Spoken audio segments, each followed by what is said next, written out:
Hello! তো কেমন আছো সবাই এই গরমে? তো দেখো আগের দিন কিন্তু এঁচোড় বিরিয়ানি এই যে বানিয়েছিলাম। এটা আছে। তো এখানে কাকার সাথে চলে গিয়েছিলাম আমাদের কাঁঠাল গাছের কাছে। সেখানে কাকা একটা এঁচোড় কেটে নিয়েছিল গাছ থেকে। প্রথমে আমরা ভেবেছিলাম যে এই এঁচোড়টা দিয়ে হচ্ছে এঁচোড়ের তরকারি বানাবো। কিন্তু সেই এঁচোড় চিংড়ি, এঁচোড়ের ঝোল এসব খেতে আর ভালো লাগছে না। তাই ভাবলাম একটু অন্য কিছু বানাই। তো তখনই মা বলল, "এঁচোড় বিরিয়ানি বানা।" তো কিছুটা হেল্প মা করেছিল, কিছুটা আমি করেছিলাম। এবার যে এঁচোড়টা যে সেদ্ধ করা এগুলো হচ্ছে আমাদের রান্নাঘরেই হয়েছিল। আর বাকি পুরো এঁচোড় বিরিয়ানি রান্না করাটা সেটা কিন্তু আমি আবার কাঠের উনুনে করেছিলাম।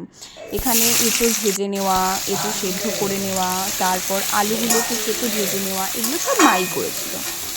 আমি এগুলো করিনি। এগুলো মাই করে নিয়েছিল।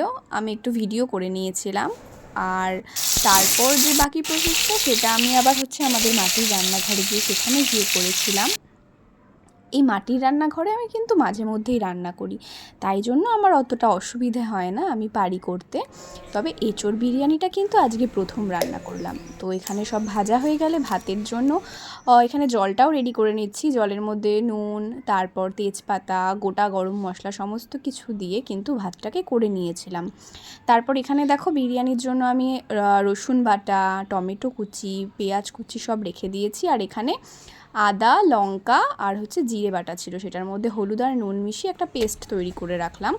তারপর এখানে দেখো মাটির রান্নাঘরে আমি চলে এসেছি, কাঠে রান্না করব। তো সেখানে আমি কড়াইতে তেল গরম করে দিয়ে দিলাম পেঁয়াজ। এই পেঁয়াজগুলোকে এখন আমি ভালো করে কিছুক্ষণ একদম হাই ফ্লেমে ভালো করে ভেজে নেব।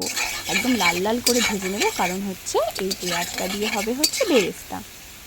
তো বেরেস্তা যেরকম হয় আর কি, একদম মুচমুচে হয়, তাই জন্য একদম লাল লাল করে দেখো এখানে বেরেস্তা ভেজে তুলে নিয়েছি। এবার বিরিয়ানি রান্নার পালা, মানে এঁচোড়টা রান্নার পালা। তো এখানে কড়াইতে আবার আর একটু তেল দিয়ে তার মধ্যে তেজপাতা আর গোটা গরম মশলা, ওই জায়ফল, জয়িত্রী, এলাচ, দারচিনি, লবঙ্গ, গোলমরিচ এইসব আর কি দিয়ে দিলাম। তারপর এখানে পেঁয়াজটা দেওয়ার পরে দিয়েছিলাম টমেটো কুচি। এবার টমেটো কুচি দিয়ে পেঁয়াজটাকে একটু ভালো করে নাড়িয়ে একটু কষিয়ে আর ভাজা ভাজা করে নেব। তারপর এখানে দিয়ে দিয়েছিলাম রসুন বাটা। রসুন বাটাটা দিয়ে ভালো করে একটুখানি কষিয়ে ভাজা ভাজা করে নেওয়ার পরে যে বাটা মশলার পেস্টটা করেছিলাম, আদা, জিরে, লঙ্কা, নুন, হলুদ সমস্ত কিছু, তো সেগুলো এখানে দিয়ে এবার মশলাটাকে ভালো করে কিছুক্ষণ কষিয়ে নেব। একদম অনেকক্ষণ ধরে কিন্তু কষাবো মশলাটাকে। কষিয়ে একদম মশলা থেকে যখন তেল বেরিয়ে যাবে তখন হচ্ছে এখানে একটুখানি যে মশলাগুলো বাটিটা ছিল সেই বাটিটার একটু জল দিয়েছিলাম।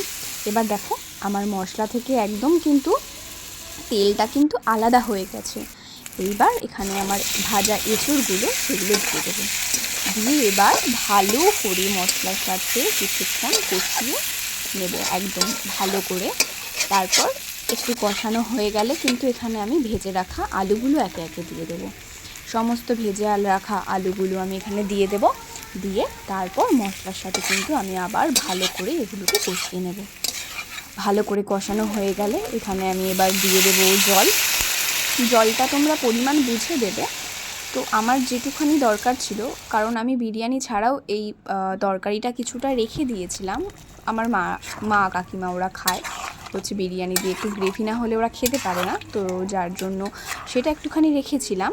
আর তাই জন্য একটু জলটা বেশি দিয়েছিলাম। তারপর এখানে একটু গোলাপ জল, কেওড়া জল দিয়েছিলাম, বিরিয়ানি মশলা দিয়েছিলাম, আর নামানোর আগে একটুখানি গরম মশলা গুঁড়োও দিয়েছিলাম। তো এখানে হচ্ছে কিন্তু আমার বিরিয়ানির গ্রেভিটা কিন্তু দেখো রেডি হয়ে গেছে।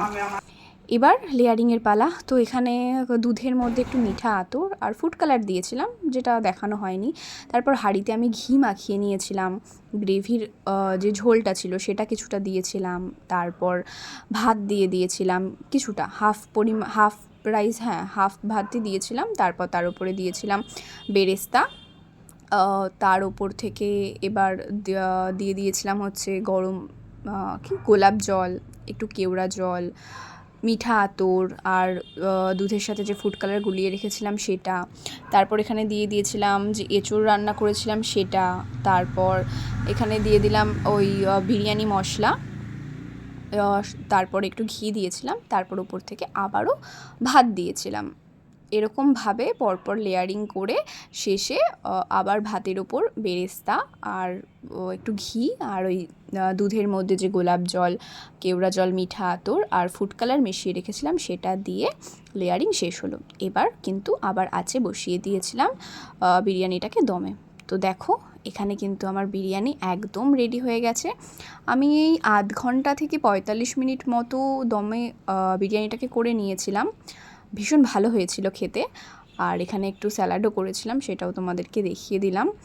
আর যেহেতু বিরিয়ানির সাথে ডিম সেদ্ধ খেতে আমার খুব ভালো লাগে, তো তাই জন্য ডিম সেদ্ধও করে নিয়েছিলাম। তো সেটাকে আর বিরিয়ানিতে দিইনি, সেটাকে এরকম আলাদা নিয়েই খেয়েছিলাম।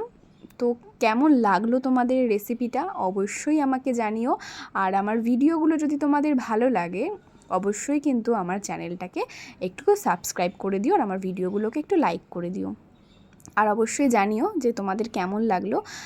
আর তোমরা কি কোনো দিন এরকম এঁচোড় বিরিয়ানি খেয়েছো নাকি সেটাও জানিও। টাটা।